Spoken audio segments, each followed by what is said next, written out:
दोस्तों स्वागत है आप सभी का यूट्यूब चैनल एबी टेक में। दोस्तों आज है 19 अगस्त 2021 और जान लेते हैं आज की महत्वपूर्ण खबरें जो आज के प्रमुख समाचार पत्रों पर छाई हुई हैं। सबसे पहले हम लोग बात कर लेते हैं पीजीटी परीक्षा को लेकर के। आप लोग जानते हैं कल 18 अगस्त को पीजीटी की परीक्षा थी, तो ये कल की परीक्षा में 18% जो अभ्यर्थी छात्र हैं उन्होंने परीक्षा छोड़ दी। सूबे के सभी जिला मुख्यालयों पर सकुशल संपन्न हुई परीक्षा। देखिए लिखा कि माध्यमिक शिक्षा सेवा चयन बोर्ड की पीजीटी 2021 की 11 विषयों की लिखित परीक्षा बुधवार को सूबे के सभी जिला मुख्यालयों पर सकुशल संपन्न हुई। परीक्षा नियंत्रक एवं चयन बोर्ड के उप सचिव नवल किशोर ने बताया कि दूसरे दिन की परीक्षा में 2,07,509 अभ्यर्थियों को प्रवेश पत्र निर्गत किया गया था, जिसमें से 1,69,530 अभ्यर्थी परीक्षा में बैठे, यानी 81.69% छात्र जो है परीक्षा में उपस्थित हुए और 18.30% छात्र जो हैं वो परीक्षा उन्होंने छोड़ दी। ठीक है, तो ये परीक्षा सकुशल हो गई है। टीजीटी की तुलना में यहाँ पर कोई भी ज़्यादा अनियमितताएँ देखने को नहीं मिली हैं। शासन प्रशासन एसटीएफ चयन बोर्ड सब लोग गंभीर थे, इस वजह से परीक्षा थोड़ा सा सही ढंग से हो गई और होना भी चाहिए इसी तरीके से परीक्षा। फिलहाल आपके लिए एक और अपडेट है कि दोस्तों पीजीटी परीक्षा की उत्तर कुंजी भी जारी कर दी गई 17 अगस्त वाली परीक्षा की। यहाँ पर आप देख सकते हैं 18 अगस्त को ही नोटिस जारी हुई और पीजीटी के 10 विषयों की जो उत्तर कुंजी है वो जारी कर दी गई, जिनकी परीक्षाएं 17 अगस्त को हुई थी। ठीक है, तो ये उत्तर कुंजी हमारे यूट्यूब चैनल में जाएंगे तो वहाँ पर आपको लिंक मिल जाएगा, वहाँ पर अपलोड है। इसके अलावा वेबसाइट governmentjobcenter.com पर जाएंगे तो वहाँ पर अपलोड कर दी गई है, आप लोग डाउनलोड कर सकते हैं। इसके अलावा टेलीग्राम चैनल पर भी आप वहाँ से भी डाउनलोड कर पाएंगे। और उत्तरों में आपत्तियाँ दर्ज करवाने के लिए वीडियो हमने ऑलरेडी बनाया हुआ है, उसको आप लोग देख करके आपत्तियाँ अपनी दर्ज करवा सकते हैं। अगली अपडेट देखिए, लिखा है चुनावी मिनी बजट में युवाओं पर जोर।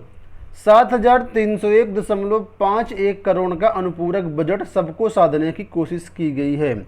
10 लाख फील्ड कार्मिकों के मानदेय में 1,000 रुपये की वृद्धि की जाएगी जो फील्ड कार्मिक हैं। इसी तरीके से लेकर 3,002 करोड़ की खिलाड़ियों व युवाओं की नई योजनाएं के लिए रखा गया है बजट। यहाँ पर अधिवक्ता कल्याण निधि में 1.5 लाख से अब 5 लाख रुपये किया गया है। छुट्टा गोवंश 300 करोड़, स्वच्छ भारत 200 करोड़, इस तरीके से यहाँ पर जो है वो बजट का प्रावधान किया गया है। देखिए आगे लिखा है यहाँ पर कि शिक्षा मित्र से लेकर के आंगनवाड़ी कार्यकर्ता तक का बढ़ेगा मानदेय, यानी सभी का मानदेय यहाँ पर बढ़ाने की जो योजना है वो लाई गई, इसके लिए बजट का प्रावधान किया गया है। देखा शिक्षा विभाग के शिक्षा मित्र अंशकालिक अनुदेशक कस्तूरबा गांधी बालिका विद्यालय की मुख्य व सहायक रसोइयों के साथ आशा कार्यकर्ता व संगनी आंगनवाड़ी कार्यकर्ता, मिनी आंगनवाड़ी कार्यकर्ता, सहायिका, पीआरडी जवान, रोजगार सेवक, चौकीदार, ग्राम प्रहरियों का मानदेय बढ़ाने का प्रस्ताव किया गया है। इन कार्मिकों को बढ़ा मानदेय सितंबर में जुड़ करके मिलेगा और अक्टूबर से भुगतान होगा। सरकार के इस निर्णय से प्रतिवर्ष करीब 576 करोड़ रुपए अतिरिक्त व्यय होगा। इसलिए फैसला लिखा, ये कर्मचारी विधानसभा चुनाव में बीएलओ के रूप में वोट घटाने या बढ़ाने से लेकर के मतदान संपन्न कराने तक की अहम भूमिका निभाते हैं। इस वजह से इनके जो मानदेय में वृद्धि कर दी गई है। तो कुल मिलाकर के बहुत सारे जो थे कर्मचारी लगातार ये मांग रहे, जैसे आशा हो गई, शिक्षा मित्र हो गए, अनुदेशक हो गए, तो कुल मिलाकर के इनको बेनिफिट मिला है। इनका मानदेय जो है अब सितंबर से बढ़ेगा और अक्टूबर से इनको पैसा मिलेगा। एनडीए परीक्षा को लेकर के एक बड़ी अपडेट आ रही है, सुप्रीम कोर्ट का अहम फैसला हुआ है। लिखा है सेना मानसिकता बदले, एनडीए परीक्षा में बेटियां भी होंगी अब शामिल, यानी लड़कियों को भी एनडीए परीक्षा में बैठने के लिए जो आदेश है वो सुप्रीम कोर्ट द्वारा दे दिया गया है। देखिए यहाँ पर लिखा है राष्ट्रीय रक्षा अकादमी प्रवेश परीक्षा में बेटियां भी शामिल हो सकेंगी। सुप्रीम कोर्ट ने बुधवार को अंतरिम आदेश पारित कर इसकी इजाज़त दे दी है। परीक्षा 5 सितंबर को प्रस्तावित है। कोर्ट ने कहा कि एनडीए में प्रवेश इस याचिका के अंतिम निर्णय पर निर्भर करेगा। तो काफ़ी दिनों से जो मांग चल रही थी कि लड़कियों को भी यहाँ पर शामिल किया जाए एनडीए में, तो फिलहाल अब सुप्रीम कोर्ट ने इनको मौका दे दिया है। बढ़ते हैं अगली अपडेट की तरफ। यहाँ पर देखिए लिखा प्रवेश व परीक्षा शुल्क जमा करने की अंतिम तारीख 15 सितंबर। यूपी बोर्ड माध्यमिक शिक्षा विभाग ने जारी किया संशोधित कार्यक्रम। कक्षा 9 व 11 में पंजीकरण की अंतिम तारीख भी बढ़ाई गई है। तो कुल मिलाकर के जो कक्षा 9 से 12 तक के छात्र उनके एडमिशन की जो डेट है वो बढ़ा दी गई। 15 सितंबर तक आप लोग एडमिशन करवा सकते हैं। देखिए यहाँ पर दिया गया है कि कक्षा 9 व 11 के विद्यार्थियों की भी प्रवेश की अंतिम तारीख 15 सितंबर ही है।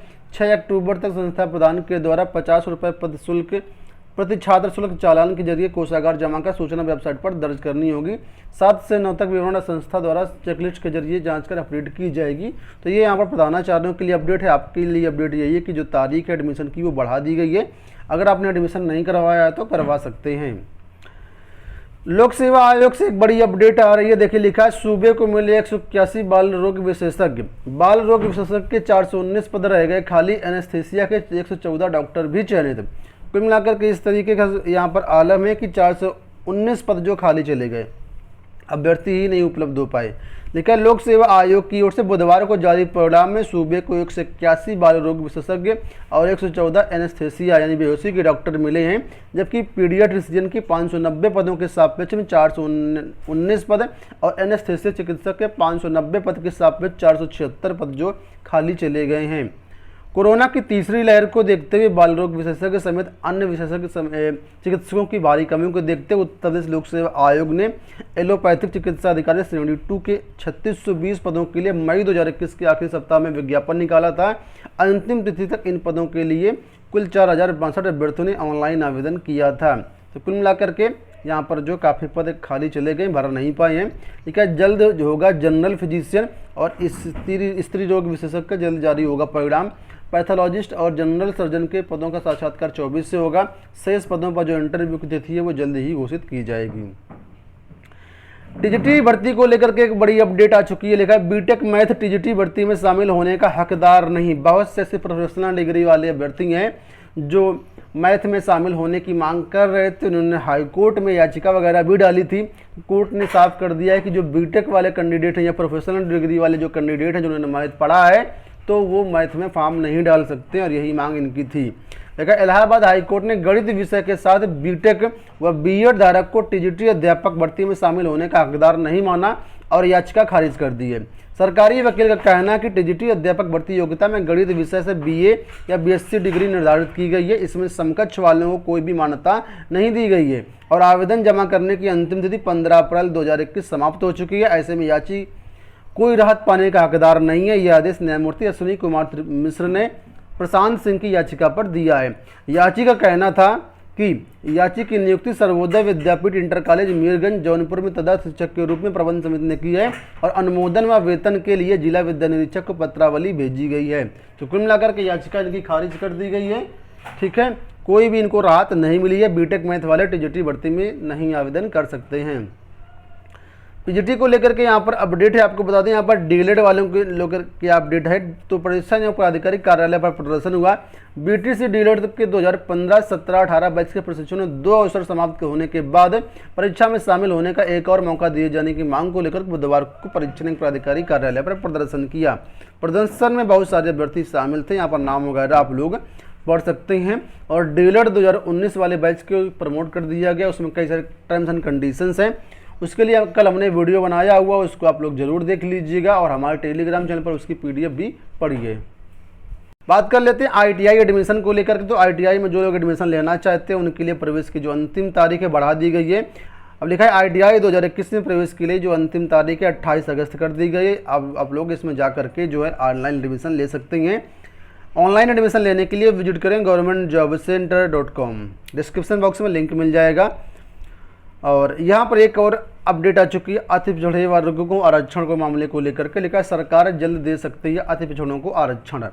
आरक्षण का मुद्दा विधानसभा के सदन में भी छाया रहा। अति पिछड़ों को अनुसूचित जाति में शामिल करने के सुगबुगाहट पा चुके विपक्ष ने कोशिश की कि श्रेय लेने की ओर बढ़ रही सरकार को घेरा जाए।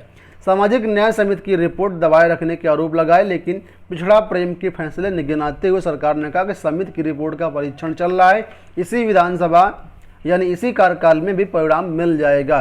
कुल मिलाकर के जो अति पिछड़े हैं उनको सरकार जो है आरक्षण दे सकती है एससी के रूप में। वही चीज़ें यहाँ पर दी गई हैं। यूपी ट्रिपल एससी की बात कर लेते हैं। तो आबकारी सिपाही पीटी का जो परिणाम है वो जारी कर दिया गया। इंटरव्यू के लिए 2266 अभ्यर्थियों का चयन किया गया। अधीनस्थ सेवा चयन आयोग ने कल आबकारी सिपाही के पीटी यानी शारीरिक दक्षता परिणाम जो है परीक्षा का परिणाम जारी कर दिया गया है और इसके लिए 2266 अभ्यर्थियों का चयन किया गया। आप लोग जो ऑफिशियल कट ऑफ है यहाँ पर आप लोग दे सकते हैं कि कितनी कितनी यहाँ पर जो कट ऑफ गई है। ठीक है, और इसका जो रिजल्ट है ऑफिशियल वेबसाइट पर अवेलेबल है, वहाँ से आप लोग इसका जो रिजल्ट है वो भी चेकआउट कर सकते हैं। अंत में बात कर लेते हैं हम लोग कस्तूरबा गांधी भर्तियों के बारे में। तो देवरिया जिलों से भर्तियां आई थी, देवरिया जिले से भर्तियां आई हुई थी, तो उसकी जो कट ऑफ है वहाँ पर जारी कर दी गई। तो आप लोग देख सकते हैं जिन्होंने आवेदन किया था पूर्णकालिक शिक्षिका के रूप में, तो भाषा की कट ऑफ ये यहाँ पर रखी है, अंग्रेजी, गणित, विज्ञान, सामाजिक विज्ञान, इस तरीके की सारी कट ऑफ यहाँ पर आप लोग दे सकते हैं। स्क्रीनशॉट वगैरह भी आप लोग यहाँ पर ले सकते हैं और ये टेलीग्राम चैनल पर भी हमारे अवेलेबल होगा, तो वहाँ से आप लोग इसको डिटेल से पढ़ सकते हैं। तो ये हो गई दोस्तों आज की सारी अपडेट। आशा करते हैं वीडियो पसंद आएगा। फिलहाल इस वीडियो में इतना ही, धन्यवाद।